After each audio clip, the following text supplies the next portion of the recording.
Assalamualaikum warahmatullahi wabarakatuh. Salam sejahtera untuk kita semua. Nama saya Yohana Peruge, Fakultas Ekonomi Jurusan Manajemen, Universitas Sintu Maroso, Angkatan 2016. Pada video kali ini saya akan menjelaskan mengenai komunikasi teknologi informasi untuk memenuhi ujian akhir semester. Poin penting yang akan saya bahas yaitu yang pertama, pengertian teknologi informasi dan komunikasi. Teknologi informasi dan komunikasi adalah payung besar terminologi yang mencangkup seluruh peralatan teknis untuk memproses dan menyampaikan informasi. TIK mencangkup dua aspek yaitu teknologi informasi dan teknologi komunikasi. Teknologi informasi meliputi segala hal yang berkaitan dengan proses, penggunaan sebagai alat bantu, manipulasi, dan pengelolaan informasi. Sedangkan teknologi komunikasi adalah segala sesuatu yang berkaitan dengan penggunaan alat bantu untuk memproses dan mentransfer data dari perangkat yang satu ke lainnya. Jadi, teknologi informasi dan komunikasi mengandung pengertian luas, yaitu segala kegiatan yang terkait dengan pemrosesan, manipulasi, pengelolaan, pemindahan informasi antar media. Istilah TIK muncul setelah adanya perpaduan antara teknologi komunikasi, baik perangkat keras maupun perangkat lunak, dengan teknologi komunikasi pada pertengahan abad ke-20. Perpaduan kedua teknologi tersebut berkembang pesat, melampaui bidang teknologi lainnya, hingga awal abad ke-21. TIK masih terus mengalami berbagai perubahan, dan belum terlihat titik jenuhnya. Untuk poin yang kedua yaitu faktor-faktor penentu keberhasilan TIK. Keberhasilan implementasi TIK ditentukan oleh manajemen sekolah dalam penerapannya yang diharapkan dapat meningkatkan kualitas pendidikan di setiap satuan pendidikan itu sendiri. Manajemen diperlukan dikarenakan secara operasional penerapan TIK memerlukan sistem pengelolaan informasi yang menyatukan sistem sekolah dalam satu sistem informasi yang melibatkan siswa, staf, dan guru, serta lingkungan. Semua aspek tersebut harus tersambung dalam satu jaringan, di mana masing-masing dapat berinteraksi secara sinergis. Dalam melakukan kegiatannya, sekolah memiliki berbagai garapan. Oleh karena itu, diperlukan keteraturan dalam melaksanakan kegiatan-kegiatan tersebut, sehingga kegiatan itu termasuk ke dalam bidang garapan yang sesuai. Manajemen sekolah memiliki bidang garapan, yaitu peserta didik, guru, kurikulum, sarana dan prasarana, keuangan, dan hubungan sekolah dan masyarakat.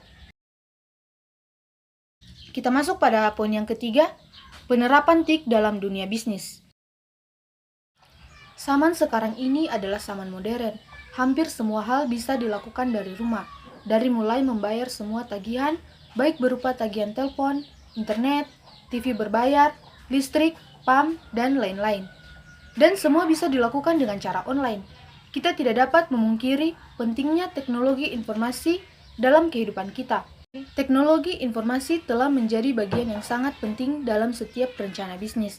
Hampir dari seluruh perusahaan, baik skala besar maupun kecil, menggunakan teknologi informasi sebagai salah satu aktivitas yang sangat dibutuhkan untuk memberikan peningkatan terhadap pelayanan bisnis yang mereka kelola. Dalam dunia bisnis, peranan teknologi informasi dimanfaatkan untuk perdagangan secara elektronik atau dikenal sebagai e-commerce atau perdagangan elektronik. E-commerce adalah perdagangan menggunakan jaringan komunikasi internet.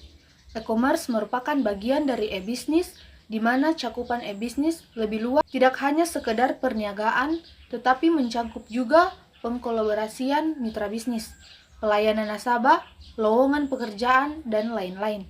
Selain teknologi jaringan www, e-dagang juga memerlukan teknologi bisnis data atau pangkalan data atau database, e-surat atau surat elektronik atau email, dan bentuk teknologi non-komputer yang lainnya seperti sistem pengiriman barang dan alat pembayaran untuk e-dagang ini. Ya, selanjutnya poin yang keempat, apakah bisa UMKM di Poso mengimplementasikan TIK dalam bisnisnya? Ya, tentu bisa. Usaha mikro, kecil, dan menengah UMKM merupakan kelompok pelaku ekonomi terbesar dalam perekonomian Indonesia serta bisa dikatakan sebagai sumber utama pendapatan. Negara bisa menciptakan banyak wira swasta dan membuka banyak kesempatan kerja, di mana dapat menjadi sektor usaha yang paling besar kontribusinya terhadap pembangunan nasional. Dalam usaha meningkatkan produktivitas dan efisiensi dari UMKM, maka dapat memanfaatkan teknologi informasi dan komunikasi atau TIK secara efektif, memberikan pengaruh langsung kepada UMKM.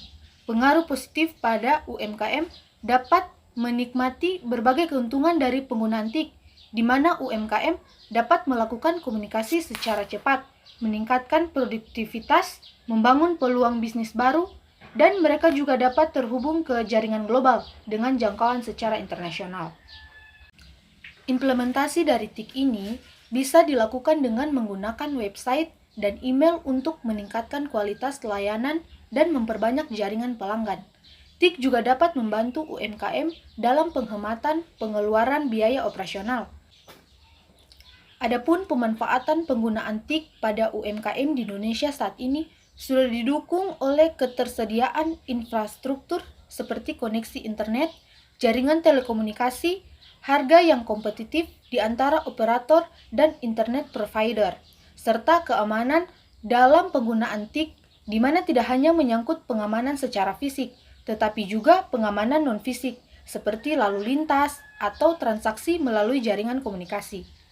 Menghadapi mekanisme pasar yang makin terbuka dan kompetitif, penguasaan pasar merupakan prasyarat untuk meningkatkan daya saing, di mana salah satu yang bisa dilakukan dengan memanfaatkan penggunaan TIK pada usaha mikro kecil dan menengah atau UMKM. Poin yang terakhir, hal-hal penting yang sudah dipelajari dalam mata kuliah komunikasi dan teknologi informasi. TIK memudahkan siswa-siswi untuk mempelajari dan mengenal perangkat komputer dan sebagainya lebih dalam. TIK juga memberitahu siswa untuk menggunakan internet dengan baik dan benar dan dengan tujuan positif. Dengan adanya pelajaran TIK, siswa dapat dengan mudah menggunakan komputer untuk mengerjakan tugas presentasi dan lain-lain. Dengan hadirnya TIK, orang-orang dari seluruh dunia bisa saling bertukar informasi atau berinteraksi dengan cepat dan efisien, tidak tergantung pada lokasi dan jarak mereka ataupun perbedaan bahasa yang mereka gunakan sehari-hari. Banyak program komputer yang ditujukan untuk mempermudah orang dalam mempelajari ilmu pengetahuan maupun bahasa asing. Dengan dukungan multimedia, ilmu-ilmu yang sering dianggap sulit dapat disajikan dalam bentuk atau cara yang membuat orang senang mempelajarinya. Banyak negara yang mulai melengkapi sekolah mereka dengan komputer untuk mencapai reformasi sekolah atau usaha peningkatan sekolah atau bahkan untuk memberi sekolah mereka suatu penampilan modern dan berteknologi. Pembelajaran online memungkinkan siswa mempunyai kendali lebih besar terhadap kegiatan dan isi pembelajaran. Lingkungan online menempatkan siswa di tengah-tengah pengalaman belajar. Pada pembelajaran tradisional, pengulangan digunakan berkali-kali dengan memperkenalkan informasi yang sangat serupa dalam format berbeda atau dengan menanyakan pertanyaan yang sama dengan cara yang berbeda.